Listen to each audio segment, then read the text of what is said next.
В эфире телеканала БСТ программа «Интервью». Сегодня мы будем разговаривать про слэдж-хоккейную команду «Булат», большая часть игроков которой – это ветераны специальной военной операции.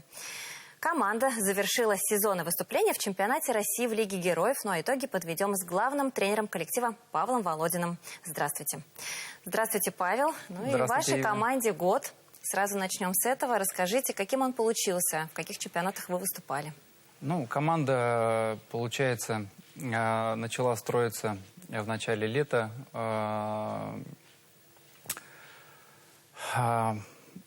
Мы плавно перешли, до этого был клуб, назывался «Пираты», перешли в хоккейный клуб «Киреец» под руководством Рустема Ильича Гаянова.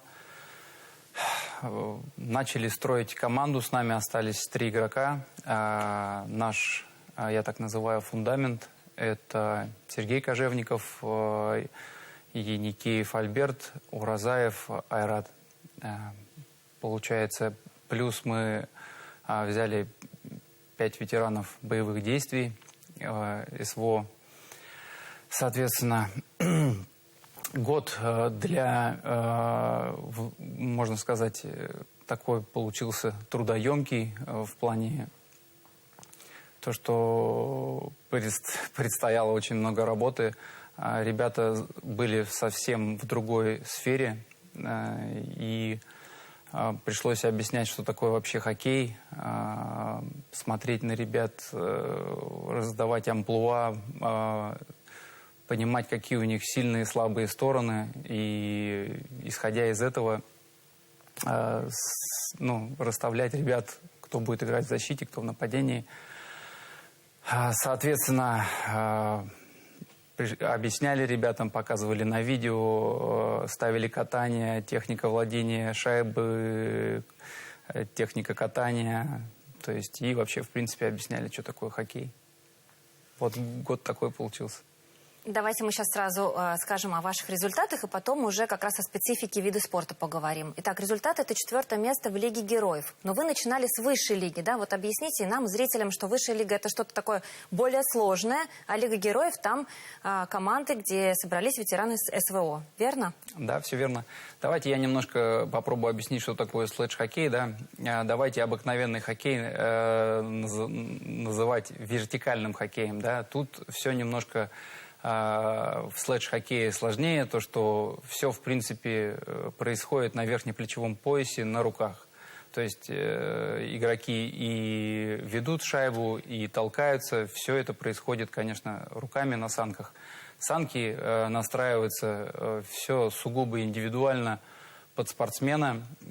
Соответственно, в вертикальном хоккее есть... Получается, игроки леворукие, праворукие, да, ты бежишь ногами.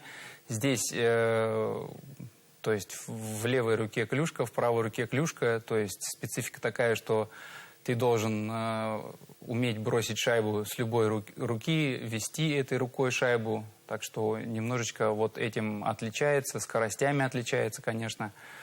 Но так сказать, что спорт... не из легких, очень энергоемкий. Далее, по нашему выезду в высшую лигу. Ну, высшая лига, это сравнивать, если сравнивать высшую лигу с обычным хоккеем, с вертикальным, то это как КХЛ, допустим, и молодежная хоккейная лига. То есть мы вот первый круг поехали именно туда, и ребята увидели этот уровень. Ну, я считаю, что, конечно же, выступили достойно. Все они большие молодцы. За короткие сжатые сроки мы, как сказать, проделали работу, которая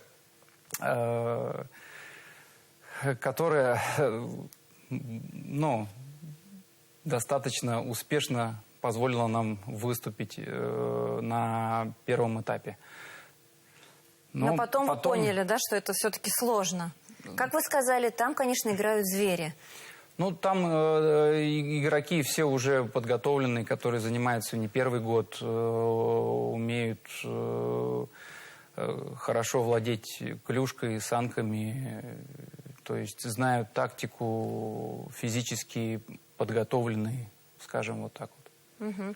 В Лиге героев вы стали 4-ми. Как оцените результат? Как команда реагировала на поражение, на победы? Для нас это, как сказать, еще раз повторюсь, для нашего большого коллектива это, конечно же, было очень трудоемко, потому что не только там для тренерского штаба игроков, но и для директоров и вообще, в принципе, для клуба в целом создать все вот с нуля очень многого стоит. То есть... Ну, начало положено. Вот он, год, Начало положено. есть. Считаю, что все плоды всего этого труда очень успешны. 4-е место для нас очень хороший результат. Но будем работать, стремиться дальше идти. Идет ли сейчас набор в команду? То есть, соответственно, кто может прийти? Вот я знаю, что у вас Максим Кашкаров, у него нет и руки, и ноги, и он стоит на воротах, да? Вот ловушка-протез даже так, даже в таком состоянии человек себя нашел, реабилитируется и может играть. Ну, это для нас, не для нас, а вообще, в принципе, наверное, для лиги открытие, то, что человек без руки и без ноги играет, то есть для него там изготавливался специальный протез, ловушка, то есть человек очень целеустремлен, нашел себя, социализировался.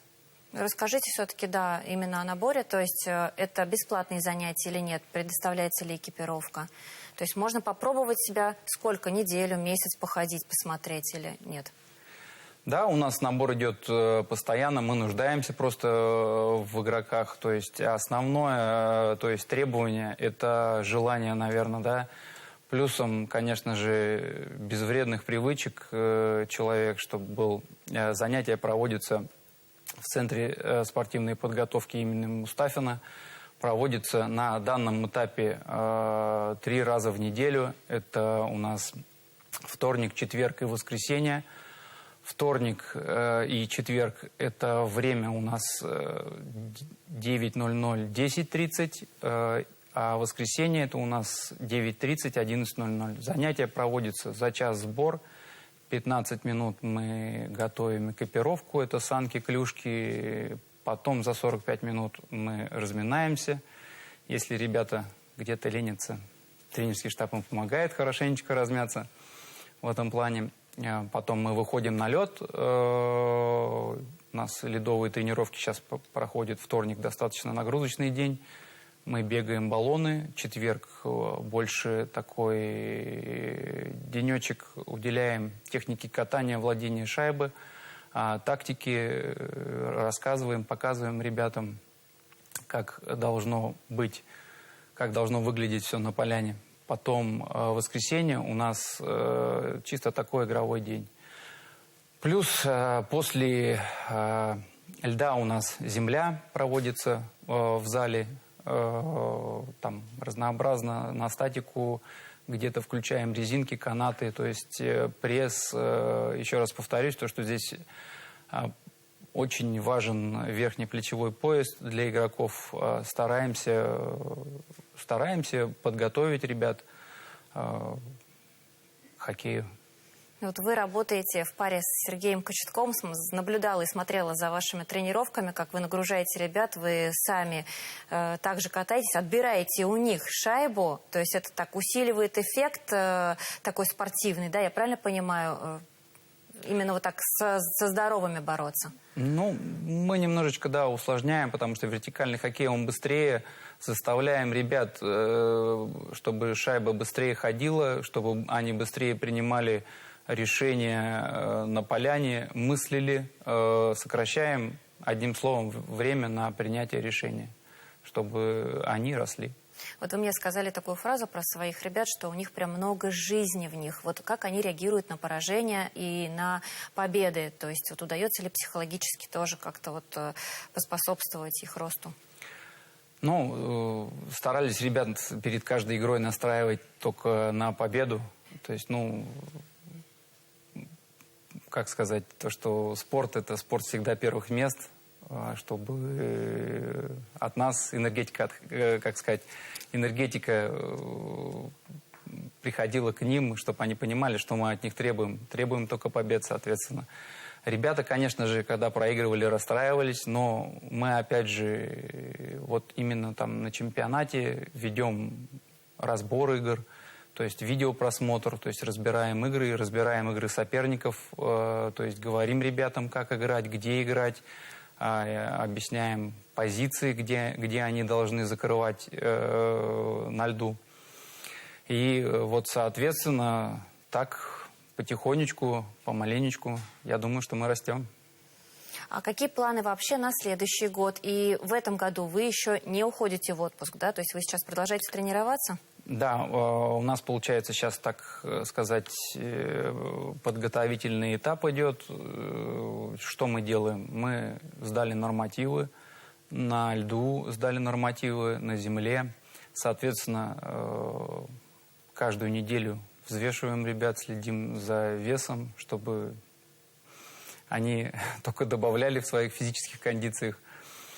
И планы на отпуск у нас: июнь будет отпуск, после мы соберемся, июль и август будут сборы такие качественные, и потом уже сентябрь у нас будет этап Лиги Героев, первый этап. Будем готовиться к нему, ну и непосредственно на лето раздадим задания ребятам заниматься, то есть прийти в хорошей физической форме и без лишней массы тела. Я вам желаю, чтобы у вас появилось много-много новых воспитанников, своих чемпионов, побед и успехов вам. Я напомню, мы разговаривали про слэдж-хоккейную команду «Булат». И это была программа интервью. Всего доброго.